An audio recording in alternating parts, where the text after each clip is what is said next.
The morning light rested gently on stone and dust. It moved slowly across a Roman road, touching broken shields, quiet helmets, and the still shapes of men who no longer breathed.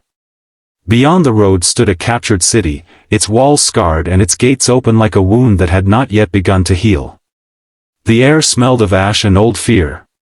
Birds circled but did not land. At the center of the city, under a faded banner of red and gold, stood the queen. Her crown had been taken, but her back remained straight. She was an adult woman who had ruled with care and patience, who had learned to speak softly when others shouted. Now she stood in silence, her hands bound, her future unknown. Roman soldiers moved around her with practiced ease. They spoke in low voices, as if this were just another task before the day grew hot. The calm of the moment felt wrong. The city had screamed through the night, but now it was quiet. People watched from doorways and broken windows, afraid to blink. The queen could feel their eyes. She wanted to turn and comfort them, to say something that would make sense of what had happened. But her mouth felt dry, and her words stayed trapped inside. Roman victories followed rules. Everyone knew this. Captured rulers were taken, displayed, judged. Some were killed quickly. Others were kept alive, not out of mercy, but for meaning. Rome liked symbols. Rome liked lessons. As the soldiers led her forward, the queen remembered stories told by elders, stories about what happened to captured queens. They were whispered tales, told late at night, when children were supposed to be asleep. The stories never used clear words. They spoke of shame, of being made small, of dignity stripped away piece by piece. The queen had listened then with disbelief. Now those stories walked beside her. The Roman crowd that had gathered outside the city walls was quiet, too. They did not shout. They watched with interest, the way one watches a play that has been seen many times before. The queen felt the weight of their attention. It pressed against her skin more than the ropes did. Her problem was simple, and deeply human. She wanted to remain herself. She wanted to keep her inner voice calm and whole. But everything around her was designed to break that voice, slowly, carefully, without blood. Rome understood that fear could live longer than pain. As the sun climbed higher, the procession moved on. Each step carried her farther from the woman she had been, and closer to a fate she could not yet see. The calm of the morning did not protect her. It only made the waiting harder. The road to the Roman camp stretched long and open. Dust rose with every step. The queen's feet ached, but she did not stumble. The soldiers did not rush her.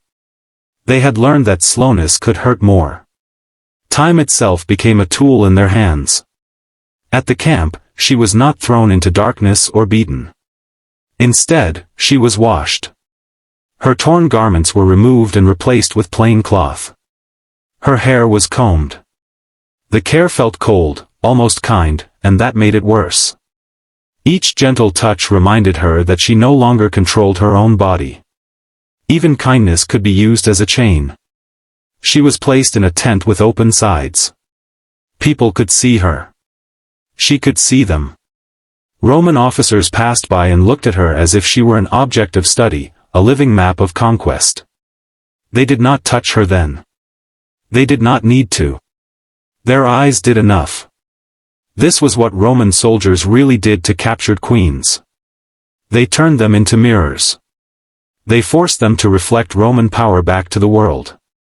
The queen understood this slowly, with a sinking feeling. Her role was not to suffer loudly. It was to endure quietly, to be seen enduring. At night, voices carried through the camp. Laughter. Songs. The queen lay awake, listening. She thought of her people, of the women who had come to her with everyday problems, of the way her voice used to calm a room. Now she was the problem.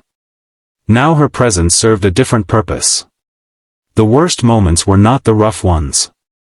They were the moments of waiting, of being summoned and dismissed, of being asked questions that did not matter. Each question was a reminder that her story was no longer her own. Rome would tell it for her. Yet within this slow unmaking, something unexpected remained. The queen noticed small things. A soldier who avoided her eyes. A servant who placed water within her reach with care. These moments did not save her, but they softened the edges of her fear. They reminded her that power was never complete. The gentle twist came quietly. The queen realized that Rome could take her crown, her freedom, even her name in time. But it could not take her awareness unless she gave it away.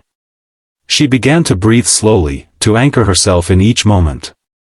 If this was to be a lesson, she would choose what it taught her. The day of display arrived without warning. The queen was led through a Roman city, past tall buildings and carved stone faces that stared down without mercy. Crowds lined the streets. Some watched with curiosity, some with boredom. For them, this was tradition. She walked behind symbols of Roman victory, not pushed, not dragged, but clearly guided. Every step was designed to show her place. The humiliation was quiet but complete. This was how stomachs turned, not through gore, but through the careful removal of dignity. The queen felt the weight of it all, but she did not collapse. She remembered her breath. She remembered the small kindnesses. She looked ahead, not down. This simple act felt like resistance. At the end of the procession, she was brought before authority. Words were spoken about mercy and order, about Rome's generosity. The queen listened. She understood the performance. Rome needed her alive to make its story stronger. In that moment, she was offered life under conditions. Silence. Obedience. A future that would not belong to her. Many would have accepted without thought. Survival is powerful. But the queen paused. She spoke calmly, without anger. Her words were simple. She did not beg. She acknowledged defeat, but not emptiness. Her calm unsettled the room. Rome expected tears or rage. Instead, it was met with clarity. The queen's voice carried the weight of a ruler who still understood herself. This did not free her. But it changed something. She was no longer just an object. She was a reminder that even in capture, a person could remain whole inside. Years passed quietly. The queen lived under watch, her world reduced, her movements limited. Yet she adapted. She learned new rhythms, new ways to exist. People came to her with small questions, then bigger ones. Her presence softened a corner of the Roman world that had not expected softness. The ending was not dramatic. There was no escape, no sudden reversal of fate. Instead, there was acceptance without surrender. The queen remained a queen in the way that mattered most. She listened. She spoke carefully. She lived. What Roman soldiers really did to captured queens was not always written in blood. It was written in silence, in slow erasure, in lessons meant to frighten others. But those lessons were never perfect. Something always remained. In the end, the queen understood that power could destroy empires and still fail to destroy a person's core. Her story did not end in triumph, but in meaning. And that, quietly, was enough.